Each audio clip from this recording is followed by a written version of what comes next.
students, today we will be moving towards this periodic table.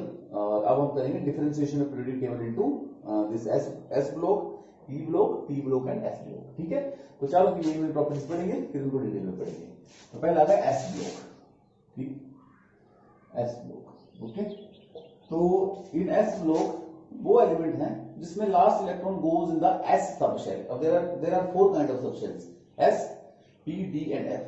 तो ऐसा group S block में जो last electron होगा ना, वो हमेशा किस में जाएगा, क्या नाम उसका, S वाले में जाएगा. जैसे किसी का भी एग्जांपल ले लो, जैसे एग्जांपल ले लो तुम पोटाशियम का. पोटाशियम का एग्जांपल ले लो, एटॉमिक नंबर क्या 19 है, इलेक्ट्रॉनिक कॉन्फ़िगरेशन है इसकी, इलेक्ट्रॉनिक कॉन्फ़िगरेशन आएगी 1s2 2s2 2p6 3s2 2 3s2 3p6 4s1.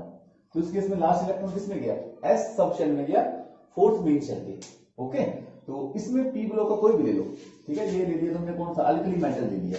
ठीक है, तुमने alkali metal, alkali earth metal ले लो. अर्थ मेटल मतलब कैल्शियम ले लो. कैल्शियम का कितना है, Z इज इक्वल टू 20. तो कितना बनेगा electronic configuration 1s2 2s2 2p6 3s2 3p6 4s2. तो इसमें लास्ट इलेक्ट्रॉन किस में गया, S में गया. ठीक है, S में दो इलेक्ट्रॉन होते हैं. ठीक है, तो S ब्लॉक के एलिमेंट्स हैं वो डिफरेंशिएट ऐसे किए गए, मतलब basis of the electronic configuration, कि जिन एलिमेंट्स में लास्ट इलेक्ट्रॉन किसमें जा रहा है, S सबशेल में जा रहा है, they are put into the S block. Okay, अगर लास्ट सबशेल में एक इलेक्ट्रॉन है तो ग्रुप 1 और दो इलेक्ट्रॉन है तो ग्रुप 2 बन गया. ठीक है, तो ऐसे करके बन गया. इनकी जनरल इलेक्ट्रॉनिक कॉन्फ़िगरेशन क्या आ गई, जनरल इलेक्ट्रॉनिक कॉन्फ़िगरेशन. प्रॉपर्टीज में पढ़ते हैं, first property general electronic configuration इनकी आ गई NS122.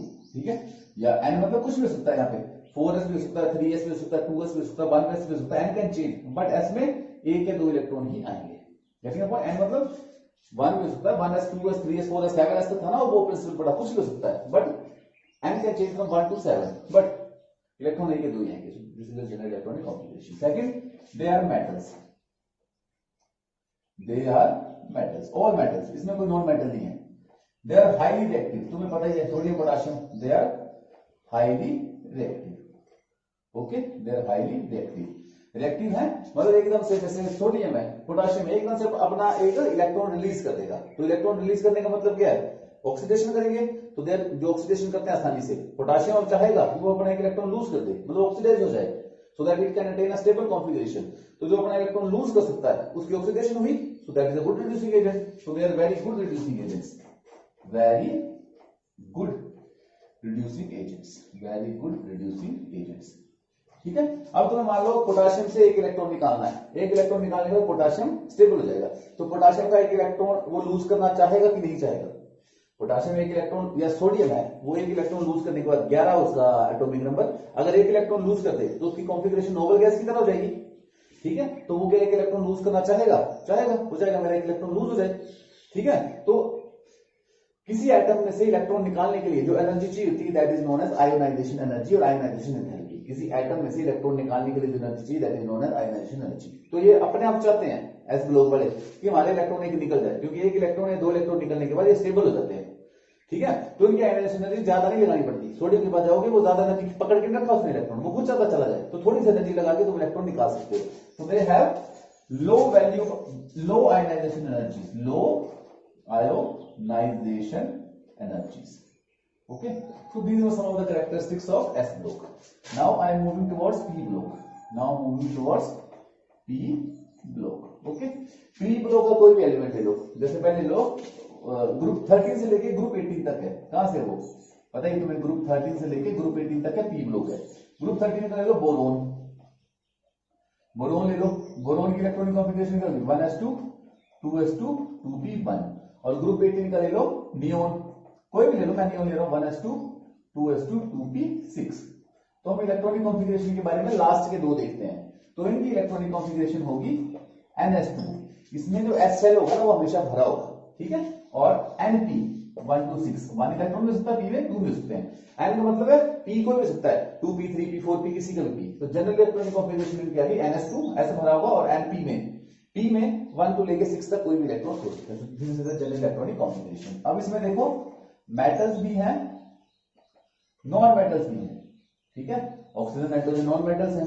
ठीक है, ये एल्यूमिनियम वगैरह मेटल्स हैं, इसमें पड़े हैं, एंड मेटलॉइड्स भी हैं। Metalloids silicon, germanium, tellurium, arsenic, antimony, ये सारे मेटलॉइड्स हैं। तो P block is the only block which contains metals, non metals and metalloids. ठीक है, ऑल द नॉन मेटल, सारे के सारे नॉन मेटल पी ब्लॉक में ही है, सारे के सारे नॉन मेटल किसमें, पी ब्लॉक में ही है। एस डी और एफ में नॉन मेटल लेनी है, सारे के सारे नॉन मेटल किसमें, पी ब्लॉक में, सारे के सारे मेटलॉइड्स किसमें है, पी ब्लॉक में। ठीक है, और मेटल्स थोड़े कम है इसमें, getting the point. So all the metals and metalloids lies in the P block. Okay, ये जनरली देखो आयनिक बॉन्ड बनाते हैं, क्योंकि आयंस बनाते हैं ना ये, तो ये आयनिक बॉन्डिंग करते हैं। आयनिक बॉन्डिंग से प्लस और माइनस, आयनिक बॉन्डिंग करते हैं। ये करते हैं कोवलेंट बॉन्डिंग। ये कौन सी बॉन्डिंग करते हैं, कोवलेंट बॉन्डिंग। ठीक है, लेस रिएक्टिव कंपेयर करो उससे, तो उससे लेस रिएक्टिव होते हैं, and high ionisation energy, high ionisation energy. ठीक है, अब नियोन किसका है, पी ब्लॉक का है, हो जाएगा इलेक्ट्रॉन लूज करना, नहीं जाएगा, बड़ी सारी एनर्जी लगानी पड़ेगी। तो they have high ionisation energy. Okay, so these are some of the properties of p block, generally तुमने सारी पढ़ी हुई है। अब चलते हैं डी ब्लॉक की तरफ। नाउ डी ब्लॉक, ठीक है, डी ब्लॉक का कोई एलिमेंट ले लो, जैसे स्कैंडियम ले लिया, Z is equal to 21, 2 zinc ले लिया, Z इज इक्वल टू 30, जिनके एटॉमिक नंबर याद है। तो कितना आता है इसका, 1s2, 2s2, 2p6, 3s2, 3p6, 4s2, 3d1, 3d1 आ गया। ठीक है, अब इसमें कितना आ गया, अब इसमें जिंक का देखो, जैसे इसमें आ गया 1s2, 2s2, 2p6, 3s2, 3p6, 3s2, 3p6, 4s2, 3d। ठीक है, जिंक का ही आ गया। ठीक है, तो इसमें जनरली लास्ट के दो साल इलेक्ट्रॉनिक कॉन्फ़िगरेशन देते हैं, तो इसकी इलेक्ट्रॉनिक कॉन्फ़िगरेशन क्या होगी, ns0 to 2 एंड देखो अगर यहाँ पे 4 है तो यहाँ पे 3 आ रहा है, 4 है, s अगर s का अगर प्रिंसिपल है 4th है, तो d का एक कम आता है s के मुकाबले d का, जैसे s का यहाँ पे 4 है, n की वैल्यू यहाँ पे 4 है, यहाँ पे 3 है, तो d की वैल्यू s के मुकाबले एक कम आती है, इसलिए इसको लिख देते हैं, ऐसे लिख दो या ऐसे करके लिख लो, n-1 d 1 to 10 and ns 0 to 2, ns 0 to 2। ठीक है, अब इसको मैंने बाहर क्यों लिखा, क्योंकि सबसे बाहर होता है s सब शेल, मतलब मेन शेल होता है ना, जैसे फर्स्ट शेल k है, l है, m है, उसमें सबसे बाहर होगा s के बाद होगा, इसको बोलते हैं अल्टीमेट सेल। ठीक है, फिर इसको बोलते हैं अंडर अल्टीमेट सेल, इसको अंदर वाला साइड होता है, इसको बोलते हैं पेन अल्टीमेट सेल। सबसे बाहर s होता है, उसके बाहर क्या होता है, d होता है, सबसे बाहर s होगा, उसके अंदर d होगा, उसके अंदर f होगा, उसके पीछे p होगा। ठीक है, तो उसको बोलते हैं p, क्योंकि वो इलेक्ट्रॉन देना नहीं चाहता ना, नॉन मेटल से जनरली, तो उसको सबसे पीछे रखते हैं। तो ये अल्टीमेट सेल होता है, किसी मेन शेल में सबसे बाहर की तरफ सब शेल होता है s, उसके अंदर होता है d, तो उसको बोलते हैं पेन अल्टीमेट, और f को बोलते हैं एंटी अल्टीमेट। ठीक है, तो ऐसे करके कॉन्फ़िगरेशन इसकी। अब ये क्या है, इसकी देखो, they are metals, they are metals, okay, they are hard होते हैं मेटल्स आने। देखो तुम्हारा जिंक, कैडमियम, ये सारे के सारे हार्ड है। ठीक है, हार्ड है, high melting and boiling points, high melting points and boiling points. Okay, अब ये क्या करते हैं, आयनिक कंपाउंड बनाते हैं, कोवलेंट कंपाउंड बनाते हैं, आयनिक प्लस कोवलेंट बोथ, आयनिक प्लस कोवलेंट बोथ। अब now you see the properties of this D block, ये सिर्फ कोवलेंट बनाएंगे या आयनिक बनाएंगे, आयनिक प्लस कोवलेंट दोनों बनाएंगे, तो इनकी most of the properties D block वालों की P और S के बीच की होती हैं, that's why they are known as transition elements. Transition elements, transition मतलब S, तुमने ग्रुप में देखा होगा S और P के बीच में D आता है, तो they are known as transition elements. ठीक है, ट्रांजिशन एलिमेंट बोलते हैं because they have the properties between S and P। Okay, अब आ जाता है हमारे पास कौन सा ब्लॉक, दैट इज, अब देखो अब हमारे पास अगला ब्लॉक आ जाता है F ब्लॉक, अगला ब्लॉक आ जाएगा अपने पास F ब्लॉक। ठीक है, F ब्लॉक में दो हैं, actinoids and lanthanoids, actinoids and lanthanoids.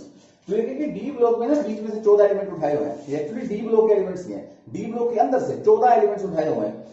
ठीक है, एक को बोलते हैं लेंथेनोइड्स और एक को बोलते हैं एक्टिनोइड्स। तो F ब्लॉक को इनर ट्रांजिशन एलिमेंट्स भी बोलते हैं, इनर, क्योंकि ट्रांजिशन एलिमेंट्स यानी डी ब्लॉक के अंदर से उठाए गए हैं, they are known as inner transition elements, they are also known as inner transition elements. ठीक है, अब तुम्हें एक्टिनोइड्स मैंने बता ही दिया था और लेंथेनोइड्स बता दिया था।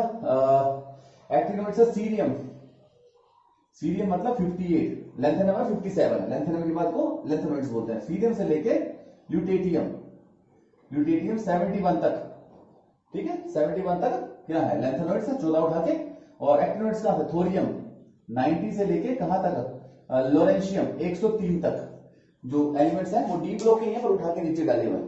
तो इनमें क्या है, इनको बोलते हैं एक्टिनॉइड्स, इनको बोलते हैं लैंथेनॉइड्स, ठीक है। अब इनकी, ठीक है, अब इनकी पढ़ेंगे इलेक्ट्रॉनिक कॉन्फ़िगरेशन। तो इनकी इलेक्ट्रॉनिक कॉन्फ़िगरेशन होती है n-2 b 0 to 14 n-1, sorry f लिखो 0 to 14 n-1 b this 0 to 2 and ns2। तो इसमें तो इलेक्ट्रॉन हो सकते हैं, तुम कोई भी देखो यही कॉन्फ़िगरेशन चलेगी, तो एलिमेंट चेक करके देख लेना, ठीक है। इसकी properties almost similar to D block की, क्योंकि डी ब्लॉक के एलिमेंट्स नहीं है, बस उठा के नीचे रखे गए हैं, ठीक है। और जो Z इज इक्वल टू 92 है, मतलब यूरेनियम है, उसके बाद जितने भी एलिमेंट्स आते हैं वो ट्रांस यूरेनिक एलिमेंट्स बोलते हैं, transuranic elements, and they are all radio, okay. तो जैसे थोरियम भी रेडियो एक्टिव है, पोलोनियम रेडियो एक्टिव है, पर इसके बाद जो है वो आर्टिफिशियल, मतलब नए डिस्कवर है, इसकी रिएक्शन हुई है, न्यूक्लियर रिएक्शन करते हैं यूरेनियम की या और रेडियोएक्टिव सब्सटेंसेस से मिलते हैं, तो this are not transferable. So these are some of the general properties। कल हम थोड़ा और इसको